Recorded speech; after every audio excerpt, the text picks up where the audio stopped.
Hola a todos. En esta lección vamos a comenzar a hablar de los conocidos como bucles o también sentencias repetitivas. Son distintas sentencias que repiten un bloque de código dadas ciertas condiciones y después salen de esa repetición y continúan con el resto del código. La primera que vamos a trabajar es el bucle for. La estructura del bucle for está definida por la palabra reservada for, una variable contador, es decir, una variable que va a ir contando en qué número de vuelta, de repetición o de iteración va nuestra ejecución, igual para asignarle un valor inicial. Este valor inicial puede ser definido a mano o puede venir de una variable, al igual que la variable contador, por el contrario, debe estar predefinida anteriormente. La palabra to, y debemos definir el valor final, es decir, desde el valor inicial, o sea, arranca en 3, por ejemplo, to, y hasta qué vuelta va a dar hasta la vuelta 25, por ejemplo. La palabra reservada do, y debajo el bloque de código donde vamos a ejecutar qué hacer durante las repeticiones. Vamos a ver un ejemplo. Vamos a crear un archivo que le vamos a llamar sentencia for y creamos la estructura de Pascal.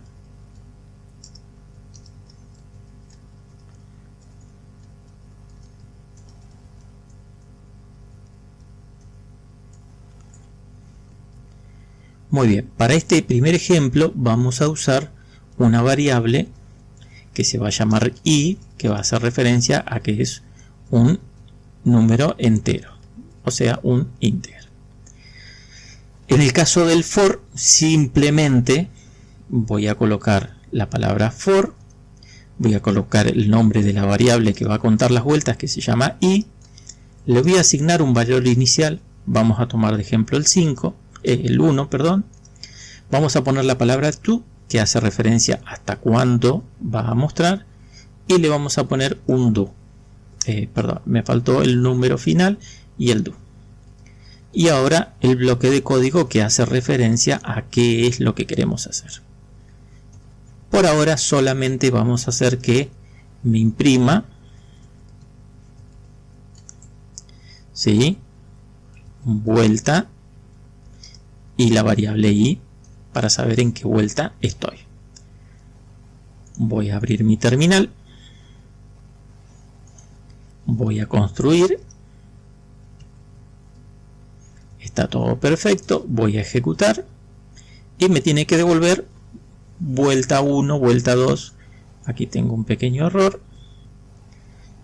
Bien. Voy a volver a construir para que me lo muestre bien. Y ejecuto.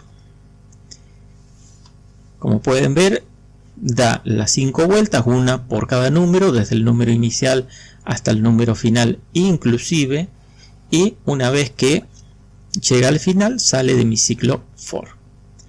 También puedo, vamos a copiar esto y lo vamos a dejar aquí arriba como comentario, desde 1 a 5.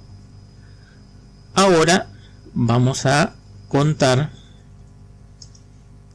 desde 10 a 1, es decir, al revés.